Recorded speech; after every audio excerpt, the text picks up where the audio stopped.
Bienvenue au podcast Happy Silver Anime. Je suis Amandine, ancienne animatrice en EHPAD. Je suis devenue formatrice, mentor pour entrepreneurs, auteure, conférencière et fondatrice de Kaizen Happiness Life. J'aide désormais les professionnels de l'animation en gérontologie à booster leur quotidien professionnel. Si tu es à la recherche d'astuces, de retours d'expérience et d'une bonne dose de motivation, tu es au bon endroit. Seule ou avec mes invités, je te partage mes Happy Silver Tips pour t'inspirer, t'aider à être une animatrice au top et contribuer à une vie plus fun pour les seniors que tu accompagnes. Alors bienvenue et c'est parti pour l'épisode du jour.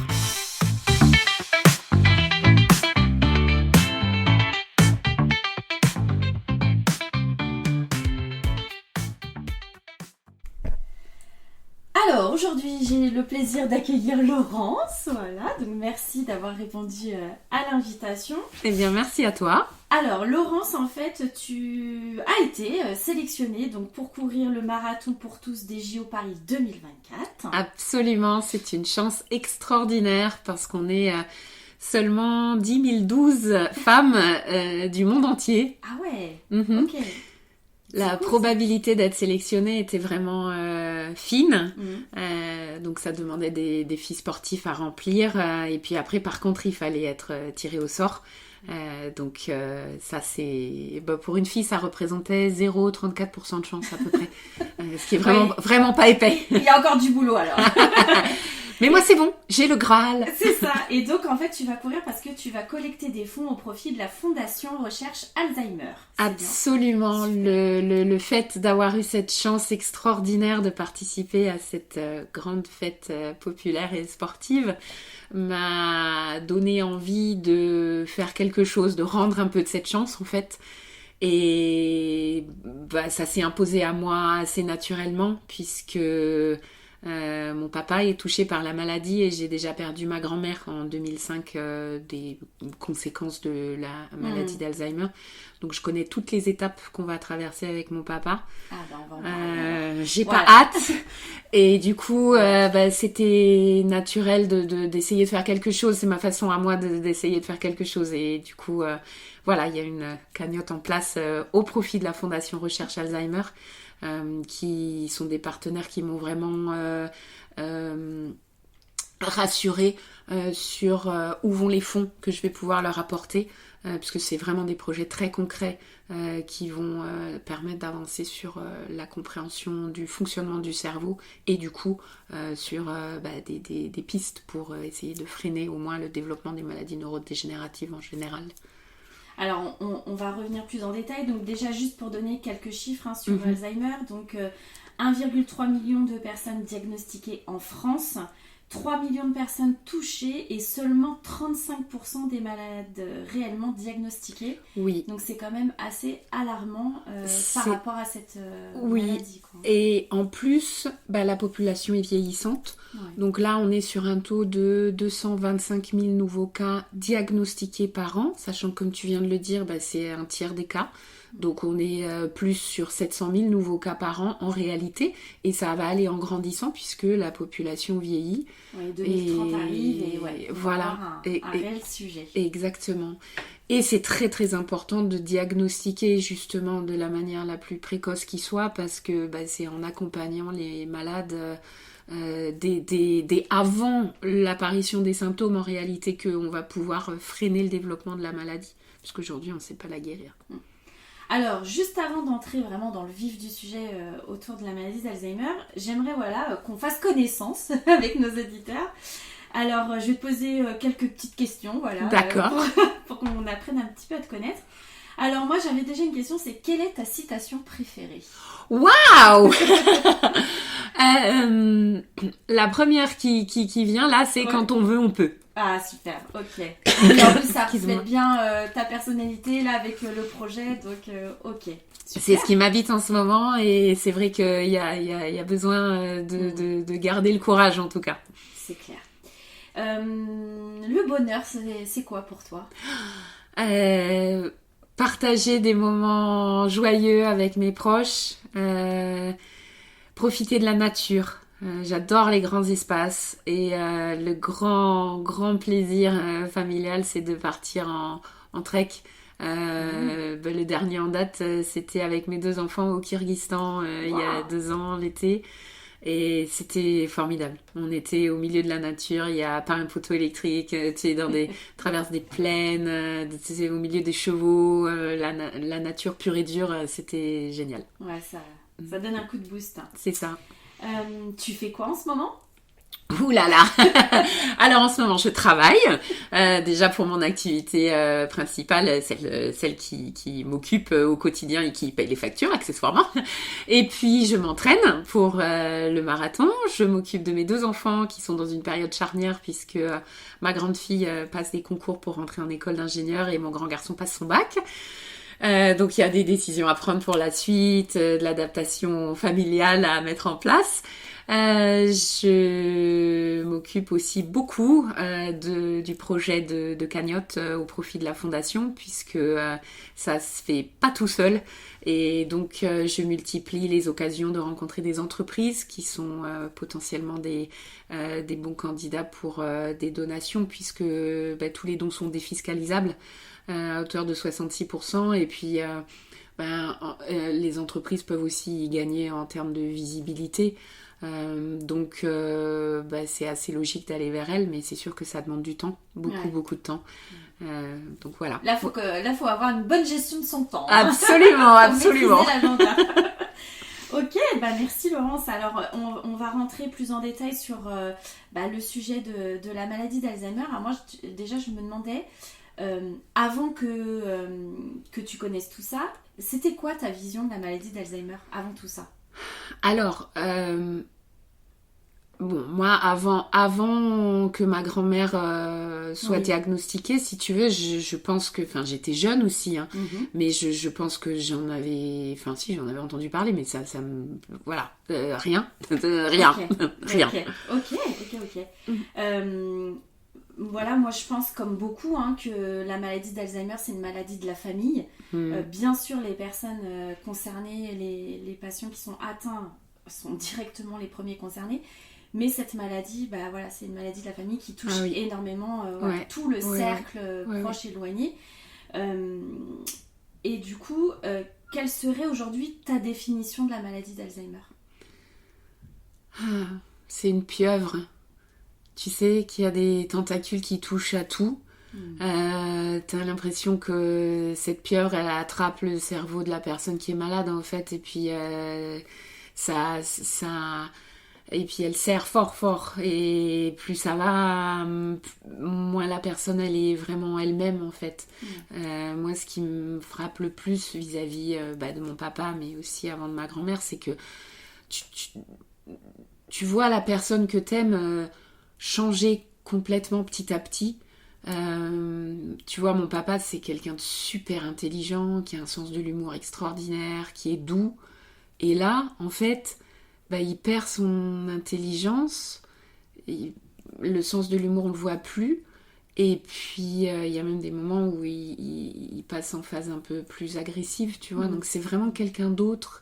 Et puis, ça fait de la peine parce que tu vois qu'il passe ses journées à essayer d'exister. Et là, il est encore dans une phase où il se rend compte que la maladie lui fait oublier des choses.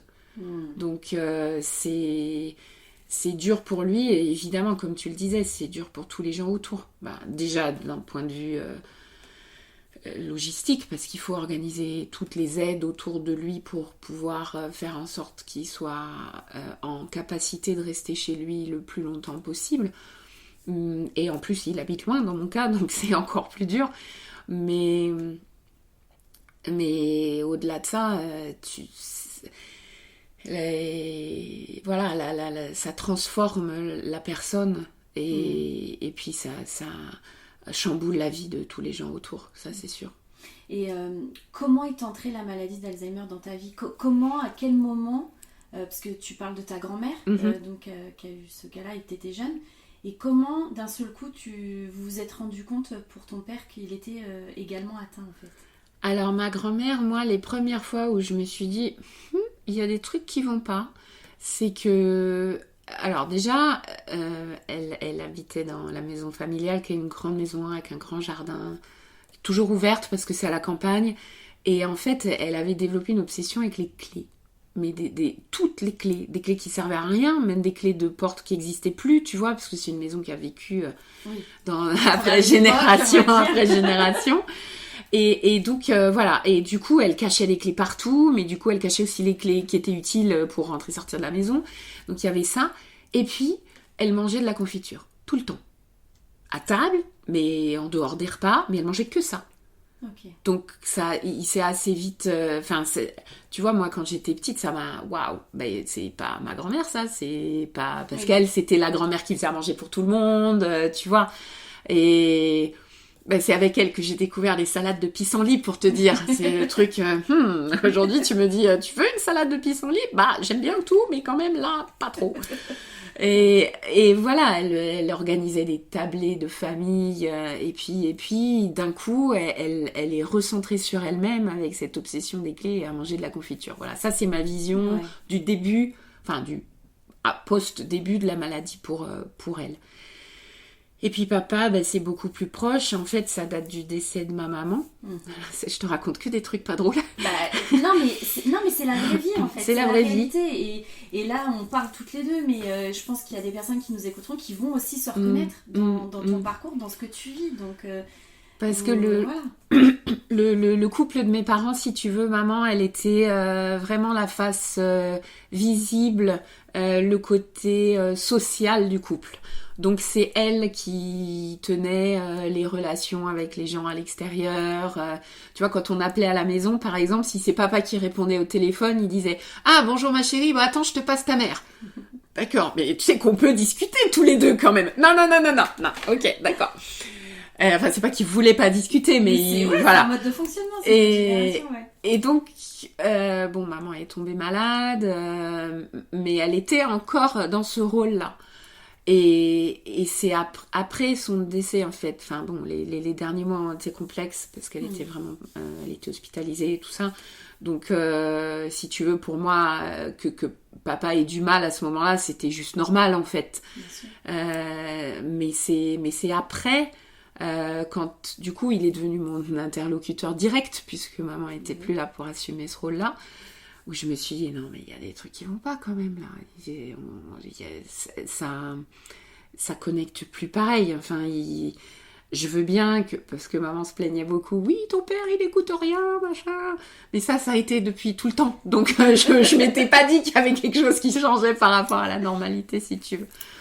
Mais là, en l'ayant en première position, je me disais, mais non, il y a quand même, il y a des trucs qui vont pas. Mais c'était pas grand chose, mais c'était pas papa logique, papa, tu vois. Le père que t'avais en référence. C'est ça. Ouais. Et donc, c'est pas évident à aborder. Tu sais, tu vas pas dire à ton parent, dis, je crois que tu débloques, faudrait qu'on fasse quelque chose. Ça, c'est pas, ça marche pas. Donc, sur les rendez-vous médicaux classiques, si tu veux, avec le généraliste, je lui dis, papa, tu veux que je t'accompagne, hein?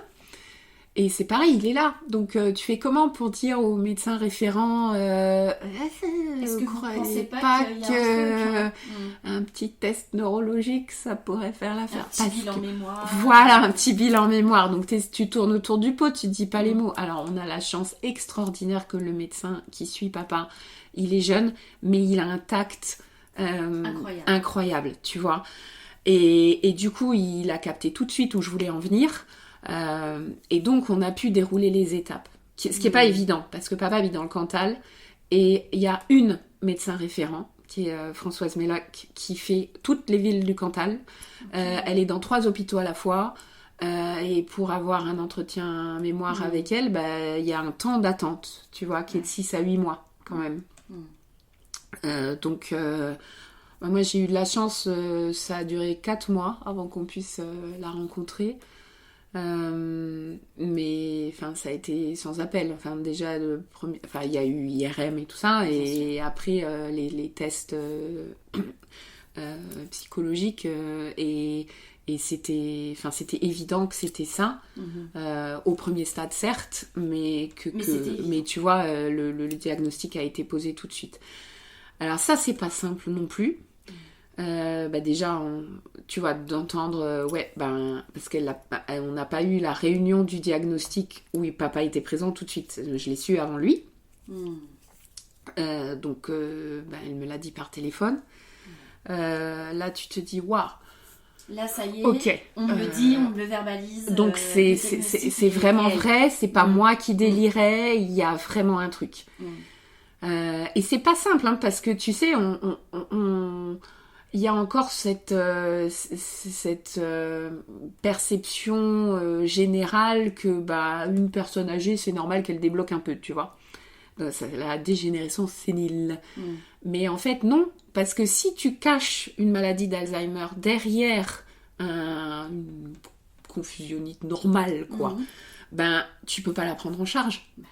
Et ça, c'est juste terrible. Et on en revient il n'y a qu'un tiers des malades qui sont vraiment diagnostiqués. Mais il faut parce qu'en plus, les seuls moyens qu'on a pour lutter contre cette maladie, c'est des choses qui mettent du temps à avoir un effet. Ça va être l'activité physique, ça va être la nutrition et ça va être le lien social. Qu'est-ce que tu veux faire à gérer ces 3 choses-là une fois que c'est déjà parti Donc il faut diagnostiquer en amont.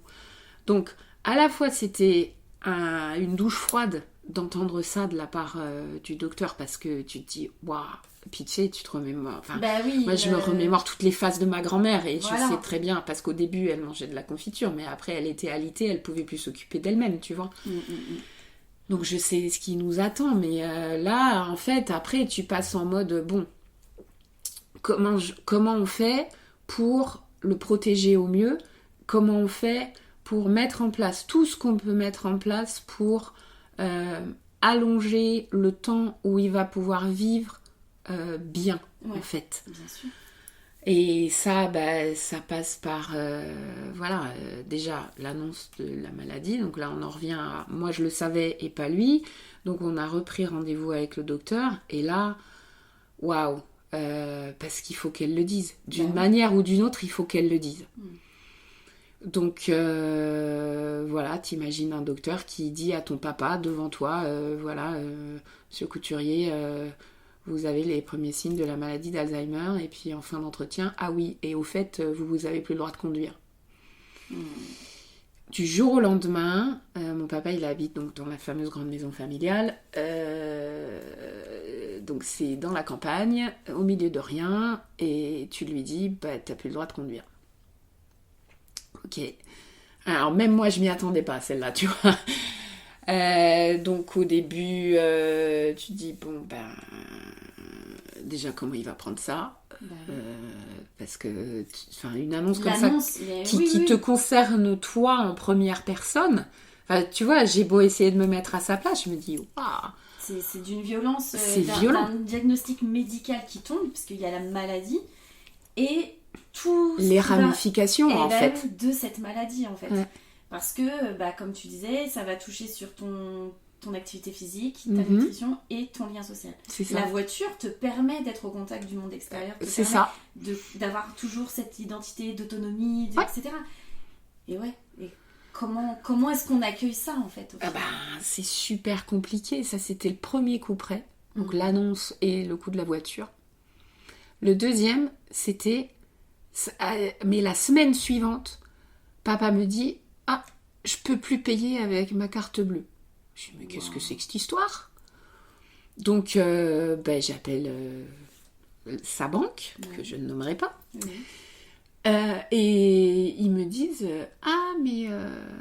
oui, c'est comme ça que ça s'est passé. Parce que, après le diagnostic, du coup, moi, j'ai demandé pour protéger papa, à ce qu'il y ait une habilitation familiale qui soit mise en place pour que moi, je puisse gérer ses comptes quand lui... Enfin, ses comptes, ses papiers, sa paperasse, la démarche administrative, tout ça, quand il n'y arrive plus. Parce que déjà avant que le diagnostic soit posé, ça devenait compliqué, tu vois. Donc, annonce du diagnostic, évidemment, la juge aux affaires familiales te dit, oui, voilà, de toute façon, vous êtes fille unique, donc c'est à vous de vous en occuper, super, ok. Oui, en plus, enfin, je veux dire, cette maladie, t'as en plus toute la lourdeur administrative. Ah là là là là. Ah là là, parce que là, je te le raconte en 2 minutes. Non, mais ça prend des mois, en fait. Oui, c'est ça, c'est le parcours du combattant pour tout. C'est ça. Et en fait, c'est ça, c'est ce jugement donc qui autorisait, dans mes yeux, c'était une autorisation à aider mon père à gérer ses comptes. Et en fait, la banque, ils l'ont pas pris comme ça du tout. Je sais pas comment ils ont été au courant. Ils l'ont pas pris comme ça du tout. Pour eux, ça a été, monsieur est sous habilitation familiale, donc on coupe tous les moyens de paiement. Waouh. Et à aucun moment, ils te préviennent. Ouais, et là, il y a vraiment des dysfonctionnements. Mais waouh, quoi. Mais fais pas ça, en fait. Parce que la personne, déjà, on vient de lui dire, elle peut plus se servir de sa voiture, et maintenant tu lui retires ses moyens de paiement et tu préviens pas. Mais non, fais pas ça. Donc, il a fallu que je me batte, mais comme une hyène, pour pouvoir mettre en place une carte, alors qu'il y a mon nom, mais que j'ai pu consigner à mon papa. Bon, qu'il y a des plafonds et tout, tu vois. Oui, non, mais pour qu'il puisse continuer son petit train-train de... On facilite pas ta vie, en fait. Ah non, ni la sienne. Ni la tienne. Non, puis surtout, c'est violent dans la mesure où c'est... infantilisant pour mais lui. Complètement. Et en fait, c'est ce qu'on dit dans la maladie, à un moment, il y a le changement des rôles sociaux, mais clair. En fait, on ne t'aide pas, on enfonce le clou, en fait. Et là, ça a été... voilà. Bon, j'ai rien prétexté, mais j'ai un peu dit à papa, tu sais, ils ont... C'est à cause du jugement, mais t'inquiète pas, on va trouver une solution. Voilà, donc une petite semaine, j'avais mis en place l'histoire de la carte de paiement où il peut continuer à aller faire ses courses tout seul. Mais déjà là... il y a eu une espèce d'éruption de « Ah, mais on n'aurait jamais dû faire ça », le diagnostic et le jugement, tu vois. Et donc, où en fait, à ses yeux, c'est de ma faute, puisque c'est moi qui ai demandé quelque part, tu vois, de poser le diagnostic. C'est moi qui ai demandé de pouvoir m'occuper de ses comptes et tout. Et donc, assez logiquement...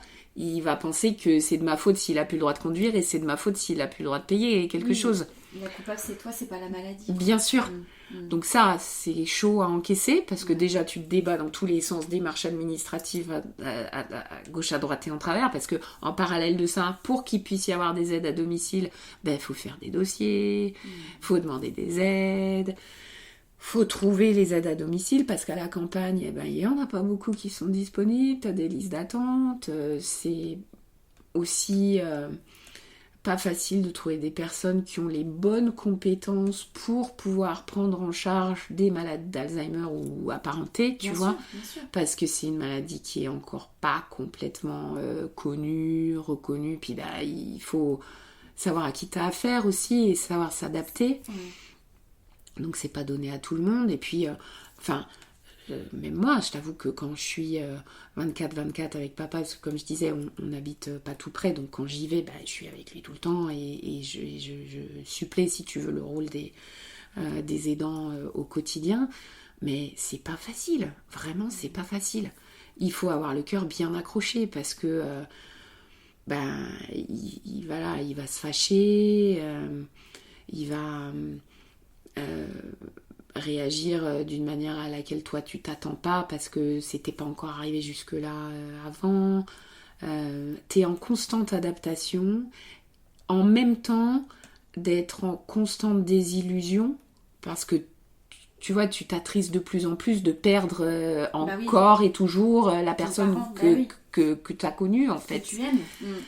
Et du coup, tu prends sur toi et il faut beaucoup de ressources d'amour pour continuer à être là, à être présent, à être... c'est vraiment pas une position facile. Alors, tu le fais parce que de toute façon, t'as pas le choix. Hein. Parce que si ton parent, il tape à toi, il a personne en direct. Je veux dire, bien sûr qu'il y a les aides qui passent tous les jours, les infirmières qui passent tous les jours. Et tout ça, c'est précieux. Mais... le temps de mettre tout ça en place, c'est complexe. Voilà, c'est complexe. Et la gériatre qui suit papa, justement, elle le dit très bien. Il n'y a pas assez d'aide, ni pour le diagnostic, ni pour la prise en charge. Par exemple, les ateliers mémoire qui sont proposés par l'hôpital, Papa en a bénéficié à raison de 10 séances qui sont prises en charge complètement. Donc là, c'est super parce qu'ils viennent le chercher en taxi à la maison, ils l'emmènent à l'hôpital. Toute la journée, il est avec d'autres personnes qui sont dans la même situation que lui.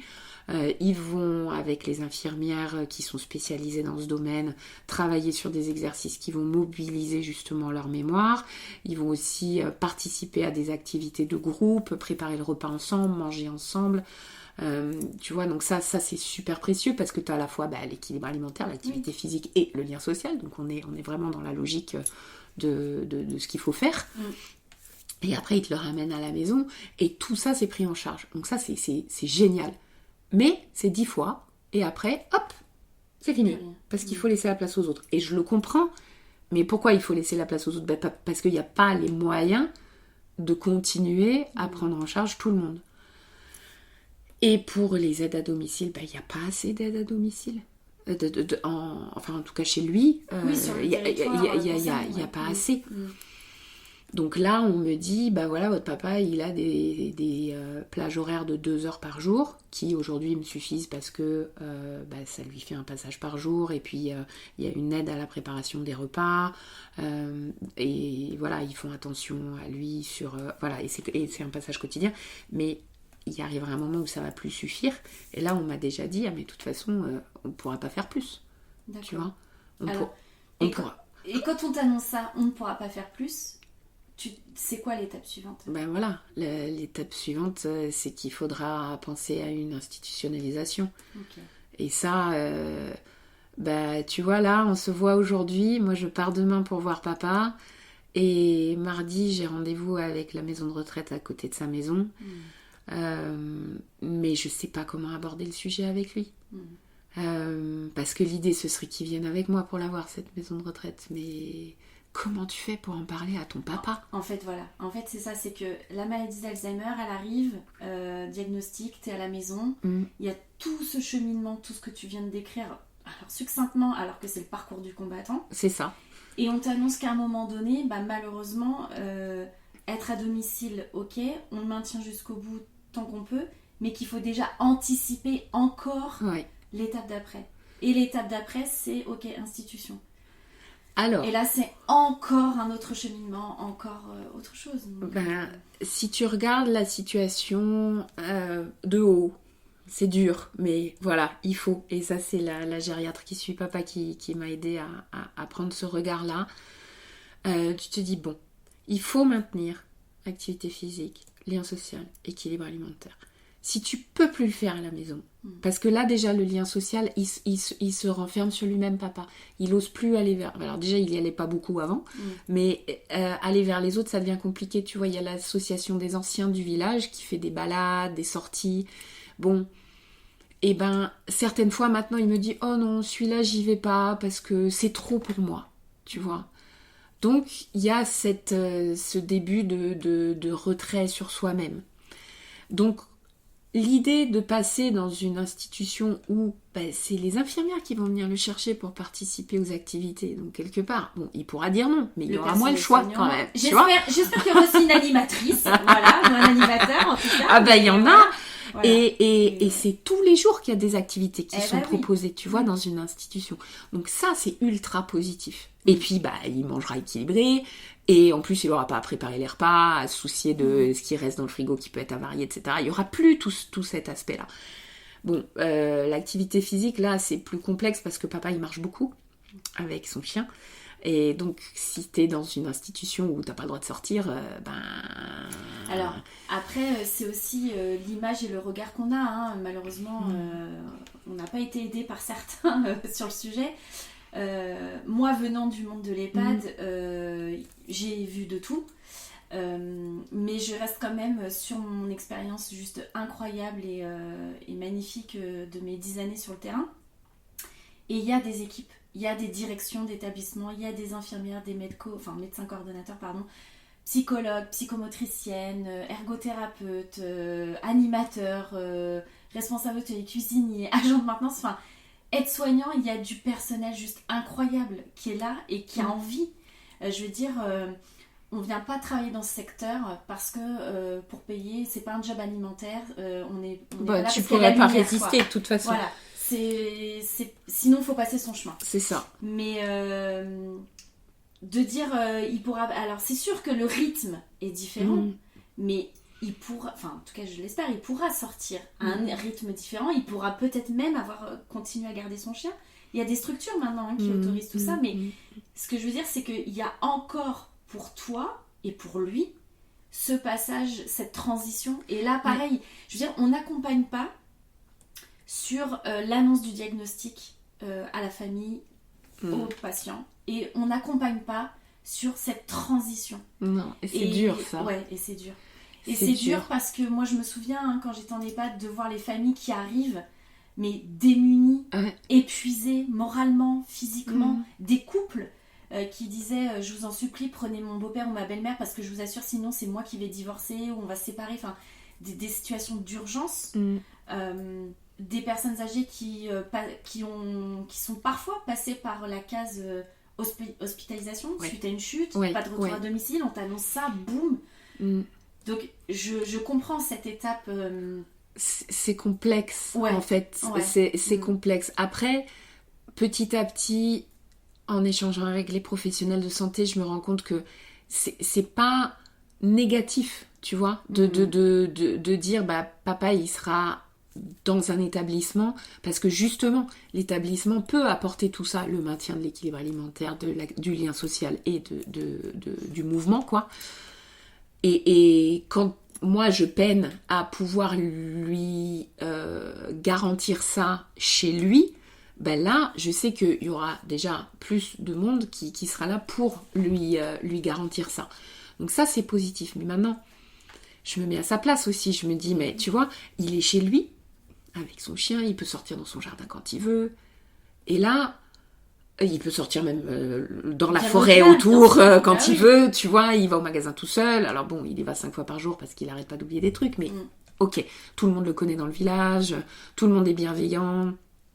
Il y a des systèmes en place de présence verte où j'ai tous les voisins qui sont, tu sais, au téléphone tout le temps à me dire « Bon, tu vas avoir un appel de présence verte, mais t'inquiète pas, il a appuyé, mais il a pas fait exprès, il est dans son jardin, ou il est parti sortir fanfan, ou machin. » Donc, il y a un réseau bienveillant autour de lui quand même. Même le gérant de la supérette, enfin supérette c'est un bien grand mot, mais voilà, voilà. Qui m'appelle, qui dit « Ah, votre papa aujourd'hui ça fait 3 fois qu'il achète de la glace. Il y a peut-être un truc qui va pas. » Donc tu vois, et voilà, donc ça aide à faire le lien aussi. Mais bon, il arrive un moment où il faut en parler, et moi là je suis au pied du mur, mais je sais pas comment lui dire. Comment tu dis à ton papa, bah tu vois tout ça que t'as encore, tu fonctionnes, et puis il prend à cœur aussi de maintenir en bon état la maison familiale, parce qu'il sait que c'est important pour parce qu'on vient le voir là-bas, parce que tu vois. Et là, waouh, comment tu fais pour aborder ce sujet-là ? Donc ça va sûrement se faire naturellement, mais je me mets à sa place et je me dis, voilà, on veut m'enfermer en fait. Oui. C'est parce que c'est ça la perception. Oui, de l'institution, oui, tout à fait. Et quand je ressors de là, ce sera les pieds devant. Enfin, ça, il me l'a dit quand il était plus jeune, tu vois. C'est ma dernière demeure. Oui, c'est ça. Et c'est dur, c'est dur. Alors, oui, j'entends, hein, dernière demeure qui peut être dans le temps, hein, durer longtemps, mais oui, c'est dur. C'est dur parce que, bah, voilà, c'est la suite c'est ça. De la maladie. Alors, pour terminer, du coup, tout cet échange de ce que tu vis, hein, de ton quotidien, si tu avais un conseil à donner à une personne là, qui nous écoute, à une famille, alors on dit aidant familial, je n'aime pas ce terme, mais c'est juste ta famille en fait. Voilà, c'est ça, c'est pas aidant, enfin bref. Quel conseil tu pourrais donner à ceux qui nous écoutent par rapport à ça ? Alors, la première chose c'est tardez pas pour le diagnostic, parce que tout est long, tout prend du temps. Et c'est important de mettre en place ce qu'on peut, parce que voilà, on est limité par ce qui est disponible, mais c'est important de mettre en place ce qu'on peut tôt pour justement aider au mieux en fait la personne pour pas que ça se dégrade trop vite, trop tôt. Ça c'est la première chose. Et la deuxième, c'est forcez pas. Moi, au début, j'avais envie de le secouer, papa, de dire, mais si, mais là, mais fais un effort, tu vois bien, là, ça, tu sais le faire, machin. Ça sert à rien. En fait, il est déjà parti ailleurs. Et le mieux qu'on puisse faire, je pense, pour eux, c'est les laisser être qui ils sont à l'instant T. Tu vois, vivre le moment. Et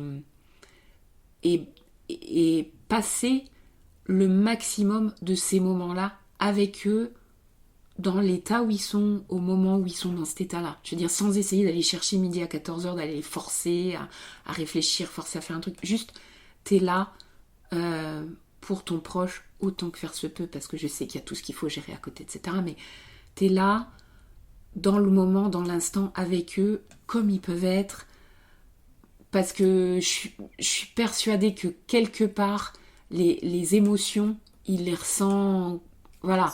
Et ça, c'est ça qui est précieux. C'est pas est-ce qu'il va réussir à faire son sudoku force 2 alors qu'avant il enquillait des forces 12 sans aucun problème, tu vois. Au début, ça me peinait. Et maintenant, je me dis, faut lâcher prise. Voilà. Et vivre l'instant Mais présent. Ça, c'est une sacrée leçon, parce que lâcher prise, mon Dieu. C'est un sacré challenge. C'est clair. Merci beaucoup, Laurence. Alors, je mettrai dans le descriptif sous l'épisode la façon dont on peut t'aider, contribuer, parce que tu contribues, tu viens en aide. Donc, on rappelle, tu vas courir pour le marathon pour tous des JO 2024 à Paris. Et donc, il y a l'objectif ambitieux de collecter 42 195 € qui est le nombre de mètres que je vais courir sur les dents, sur les genoux, je ne sais pas, mais voilà. pour l'événement. Et voilà, l'objectif est là. Bon, maintenant, la cagnotte ne sera pas fermée le jour J. Je continuerai les efforts en tant que bénévole auprès de la fondation. Mais ça me ferait plaisir si j'y arrive quand même. Et puis... je me dis, je sais que papa, déjà, il a du mal à se rendre compte de ce que je fais, mais s'il peut être fier de moi ce jour-là, ça me fera quelque chose. Ah, merci beaucoup. Et puis, on rappelle, la collecte de fonds, c'est vraiment au profit de la Fondation Recherche Alzheimer France. Donc, voilà. Bravo, merci beaucoup, Laurence. Merci à toi. Et on croise les doigts pour arriver à l'objectif de la collecte. Merci pour tout. Merci. Merci d'avoir été là, d'avoir écouté cet épisode de podcast. Si tu veux soutenir Laurence, regarde la description. N'hésite pas à me faire un retour sur ce que tu as pensé de notre échange, de notre rencontre. N'hésite pas à t'abonner et à laisser un 5 étoiles. Et je te dis à bientôt pour un prochain épisode. Bye!